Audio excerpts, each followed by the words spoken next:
Welcome to another episode. Driving to the Res. With your favorite hosts. That would be us, Larry. And Inelia. Yeah. Us. Yep. Us. We're your favorite hosts. Hosts on the planet. Right there. Right now, yes. Right now, yeah. And forevermore. So. Today's a call to action. It is. We've been experimenting a little bit ahead of the call of action. We did. So we don't just call to action on just random stuff. Mm-hmm. Right. We tested it out first with a smaller group. Yep. To see if there was an effect that, was significant. Significant enough to share. Yes. Yeah. Because what we'd heard were some pretty extraordinary claims. Mm-hmm. And, an extraordinary claim is fine if it's something you can, extraordinary claims are fine just all by themselves. Yeah. But I like to test things anyways. Right. And before I recommend them. Or, if you're going to recommend an extraordinary claim, then you want to make sure that extraordinary claim has some validity. Yes, indeed. Yes. At least validity that you can verify. Maybe not even just singularly. Right. Yeah. So this episode and this newsletter basically is a call to action to test an experiment. Do a global experiment. We have audience all over the world. Mm-hmm. Right? And we'd like to do an experiment on this thing that we came into awareness from all sorts of locations at the same time. Right. And that's the other part. That's one of the things that makes it interesting. Blink in your attention. Yes. Part of our prime purpose, right? We've talked about prime purpose before.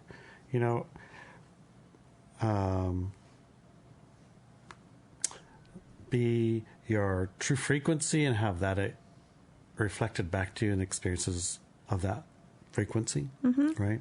And when we talk about true frequency, most of us listening here, well, pretty much all are a high frequency, light peoples. Yes. So when you're being your true frequency, it's pretty light. And when you start having those experiences reflected back to you, that's a pretty nice, place. Yes. Pretty nice experience. I mean, we really like that. We do. And in this case, some of the things that get reflected back to you are ways to create the environment that you're supported in too, right? Yes. Which sometimes tends to be thought of as a passive place where world molds to my whim, right? Right. I like that idea, trust me. Yeah. It's okay. I don't mind just sitting on the beach and let the sunshine be exactly the right temperature and the breeze from the ocean just the right amount of cool and the sun just the right amount of, rays to give me just the right amount of bronze, of course. Yes. And just the right person bringing just the right coconutty, pineapple-y, banana smoothie drink just at the right moment. Yes. I like those things too, don't get me wrong. Yes. But sometimes you have to, pick the right spot on the beach. Yes. And the right day for that beach. Yes. And you have to have that DoorDash thing that brings you pina colada, banana smoothies. When you push the button. And pina colada's alcoholic? No, I just made a banana smoothie with pineapple in it. All right. Yeah. So, because I don't suggest people think or want to drink alcohol as part of their idyllic environment, because I don't recommend alcohol for people. We've looked at it and we've seen it, perceived it, and experienced it, and it's not a good thing for anyone. We have tested it out. We have tested it out. One of those tested it out. So yes. I guess what I was trying to get at, though, wasn't so much that you should order a pina colada with rum in it. I meant a banana smoothie with pineapple in it and coconut milk. Just a yummy thing. Yeah. But that you might not singularly be passive in the experience. You might actually be a part of the process yes. and orchestrating it to come out and to be. Yeah, and man. You allow the environment to come with you, but you connect with it too. Yes. Right? So you're not just a passive passenger. Experiencer. You are also the creator, the co-creator. Yeah, okay. Totally. So let's talk about the article you wrote. And be part of the orchestration for that beautiful day. Yeah, right? be part of the orchestration, exactly. Yeah. Let me read a little bit of the newsletter. Okay. Larry and I recently learned about something that a lot of people already knew about and have been doing for some time now. Who knew? I know, not me. And I've looked at a lot of stuff around this topic.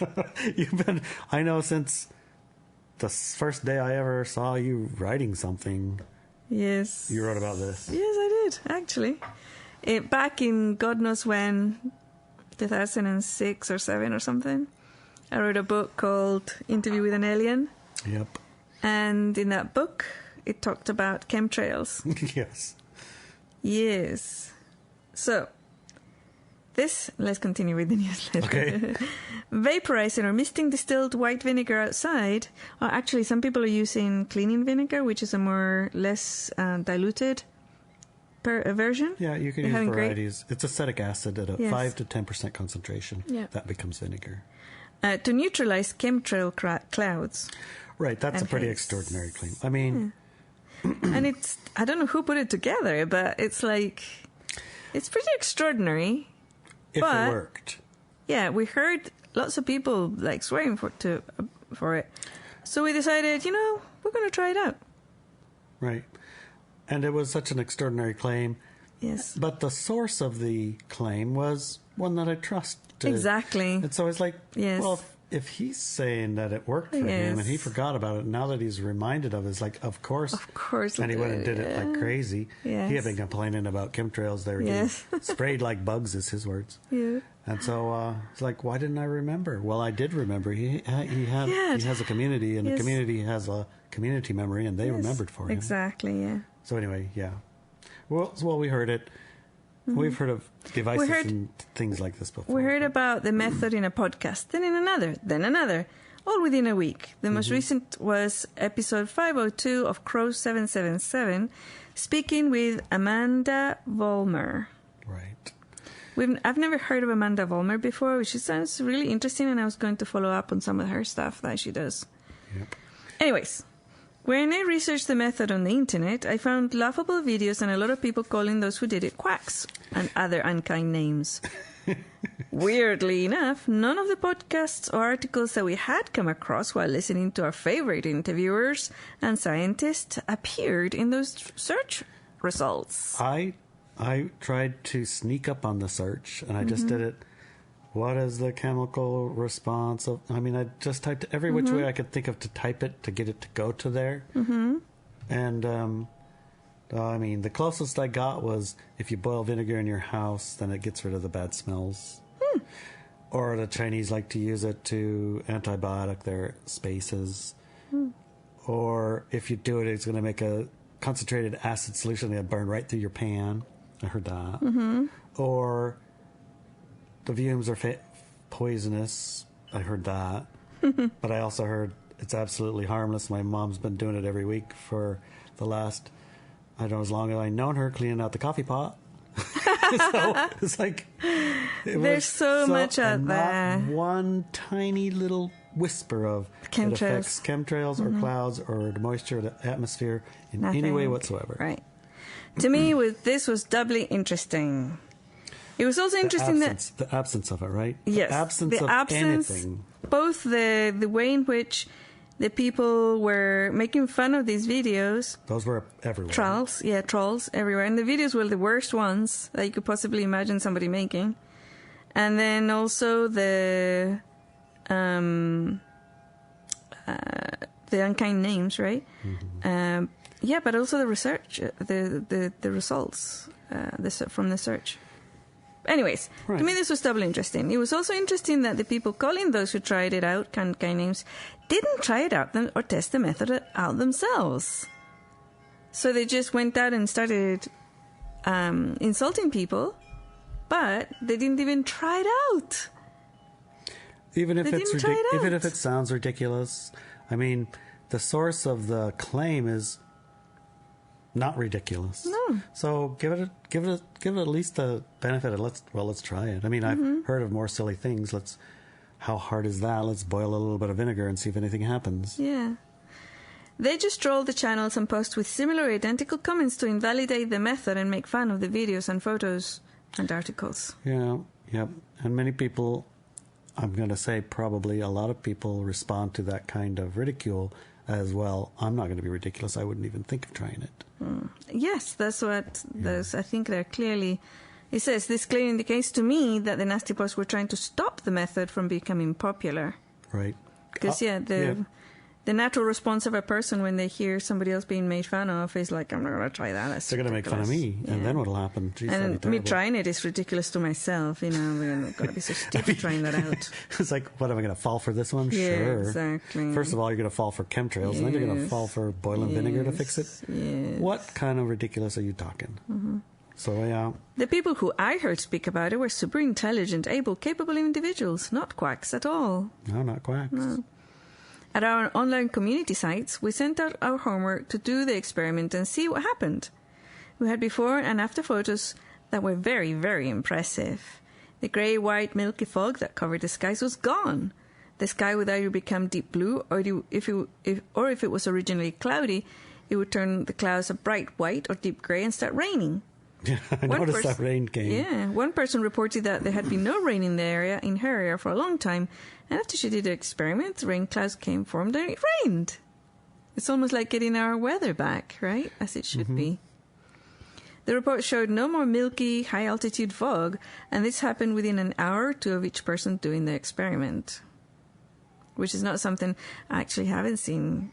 Well, let's see. I personally hadn't seen the sky to be that deep blue in a long time. I remember thinking about that for like years now. It's like when I was a kid, you look up at the sky and it was a really deep blue. A deep blue. Even in England, you know, when the clouds parted and the sun came out, the sky was deep blue. Anyways, I haven't seen that for a long time until the other day when we did this experiment. In the horizon, the chemtrails and milky mist was still there. To me, this means that the effects of this experiment is localized. The clear skies were huge, but in the distance, the effects of chemtrails were still visible. Do you remember that one that we looked at above the Shaman Shack where the jet went and it went above us and then it stopped? No, that was when we were on a and trip. Then it went again. No, in that Oregon. No. Oh, that was Yes, you're right. That was at the Rock, Smith Rock. Yeah, Smith Rock. Yeah. One of the scientists who did the experiment speculated about the reaction of acidic nature of the vinegar with the alkaline nature of heavy metals in the chemtrails. Another, a chemist who had researched in depth, explained it is an ionic hydrogen chain reaction. I don't know what that means, but that's what I said. Whatever mechanism is at play, our call to action is observational in nature. We're just going to observe. Call to action. And this is you. This is your job. Okay, it's not that hard. Use the method most suitable to your skill and living conditions. If you are in an apartment, for example, it might not be suitable to make a campfire. Probably. Right? So 1, get a gallon of distilled white vinegar and a pot that you can hold it to boil, or a black pan to allow the sun to evaporate, or an electric kettle or a humidifier. Something. 2, boil or mist or evaporate it outdoors. First part, you can use a kettle... Wait. Yeah, boil, mist, or evaporate it outdoors. I mean, I think that's pretty clear. Not necessarily. Outside. Yes, outside. With, you can see the sky, yes. Probably. And imagine there's a cone. You're starting with the ammonia that you're in, and the cone goes not ammonia, honey. It's not ammonia. That's right. A vinegar. Yes. Imagine a vinegar. Very important. Do not boil ammonia. Okay. Boil vinegar. Vinegar. That's the 5th or 10th time you said that in our podcast.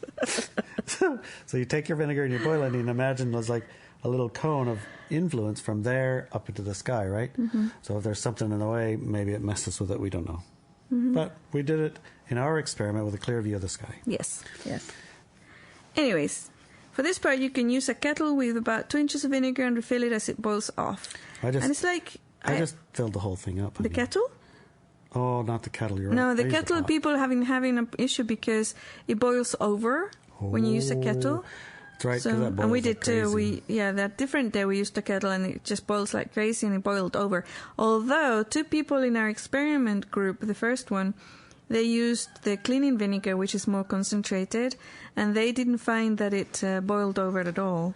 It just evaporated, which was kind of cool. The acetic acid boils at like 240 degrees-ish, and water is at 212. So it must have something to do with how much of each of the acids in there compared to water. I think so, yeah. Okay, so you use a hot plate and pot to boil it in. Yeah, I made a little campfire. Yeah. We made a campfire to boil the pot. Be careful as the fire burns down, it doesn't spill it. Use a humidifier. I don't know if people know what those are, maybe? Humidifier? Yeah, the only one I saw we had in Alaska, it was quite big a machine.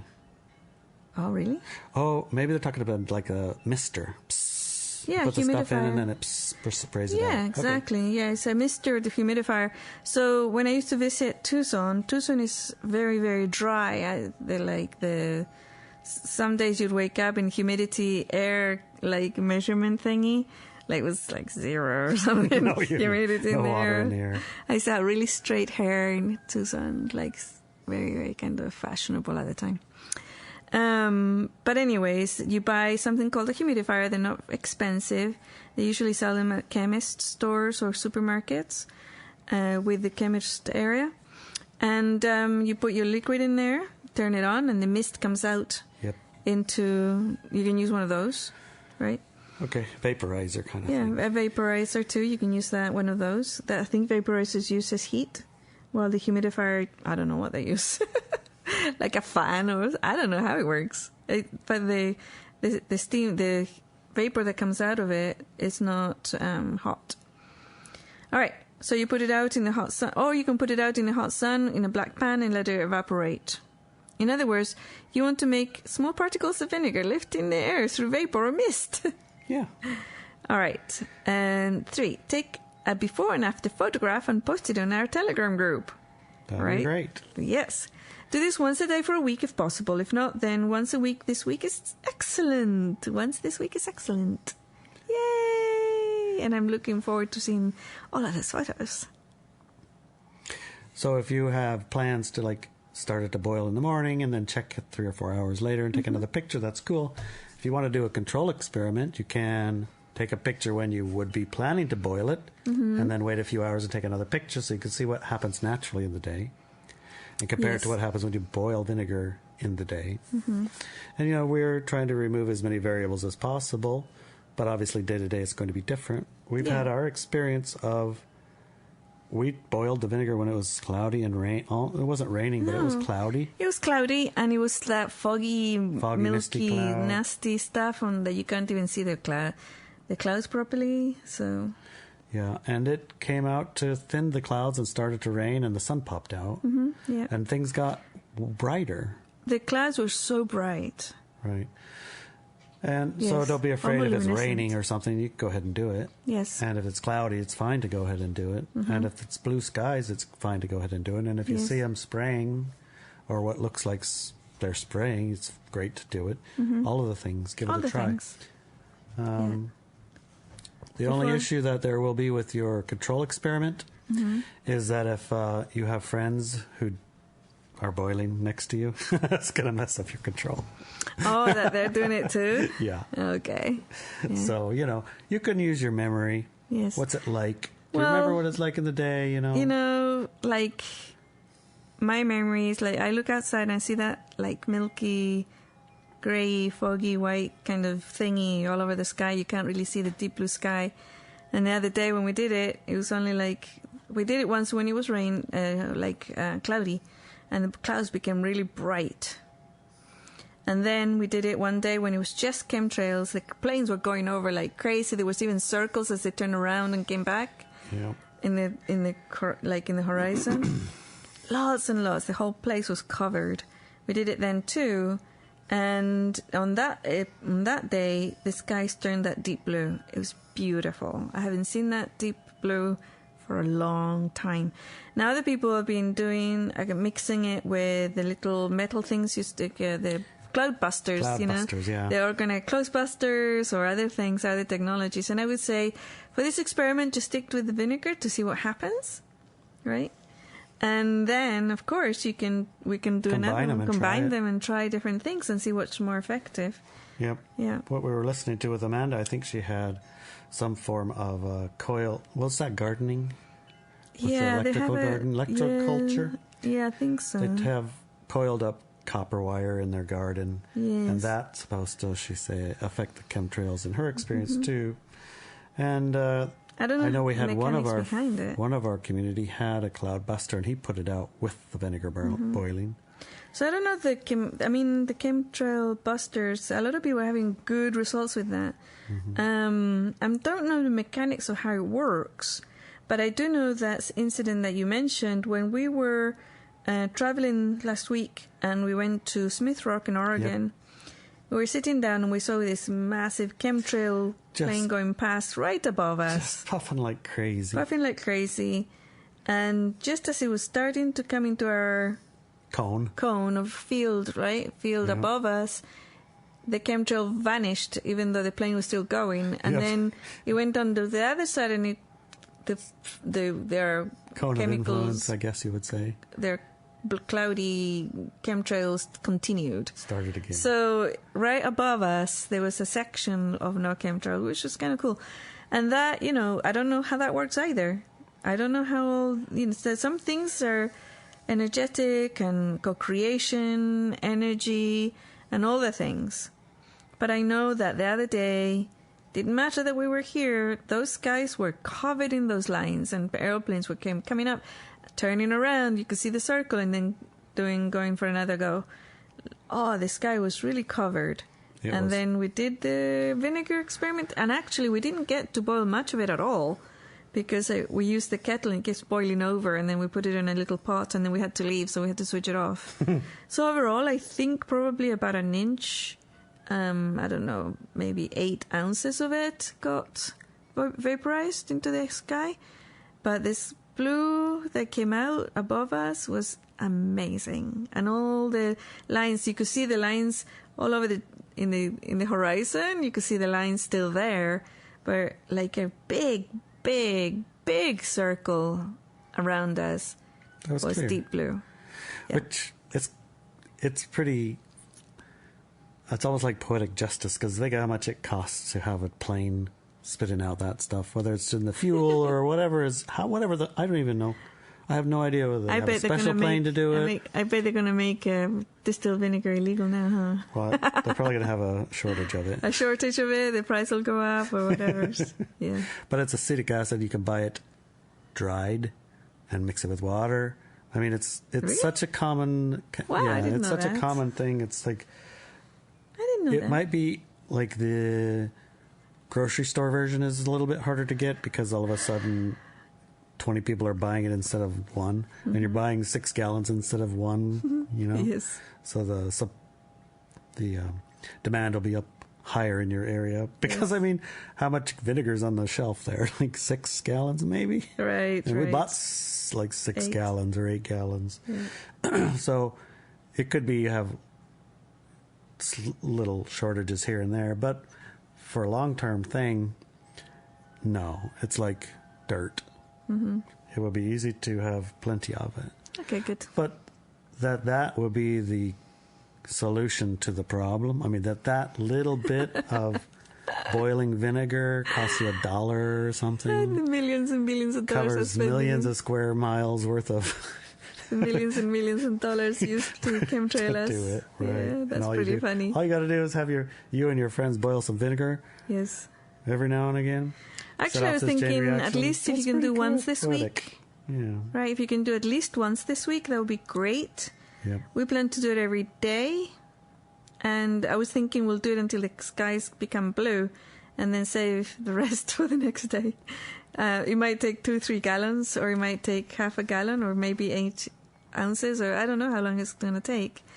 But when it's sunny, right, and we get all the chemtrails happening in the day and night over here right now. Yeah, that's my plan. And I'd like to invite everybody to do it that way too. But if all you can do is just get a little bottle from your local store and boil a bit of it. Yeah, boil it in your kettle outside. That's enough. That's good. That's what we like to see. Cool. All right. Well, I can't wait to see the results. Me too. Especially with lots of people doing it, right? Yeah.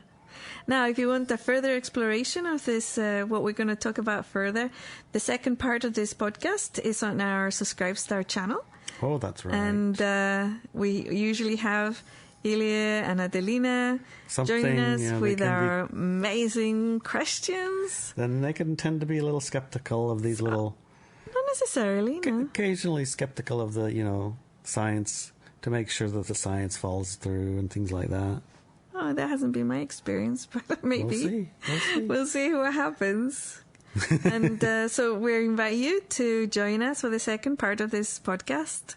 Go to the subscribestar.com website, search for Inelia, and you'll find us there. Yeah, that's easy. Yeah. And just for the second hour, it's like $8 a month or something, super cheap. Yeah. And you get all of the second hours on the podcast. Yep. Plus a once a week after show. Oh, that's right. There's like an after party for the podcasts there too. So you gather up and have a chat and meet people who've listened to it and talk to each other. I'm usually there. Yeah. Ashley's there.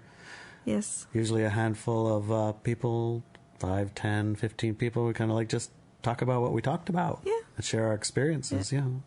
Also, a great opportunity to add your own questions and ideas for future podcasts. Oh, yeah, definitely. Yes. All right, see you there. Okay, well, we'll see you there, and we'll see you in a few minutes. Yes. Or actually a seconds. Few seconds. Tung. One. There it is. Is it? It's not yet, honey. No. It's okay. Now. It's now. Okay. Okay. Love you. Love you.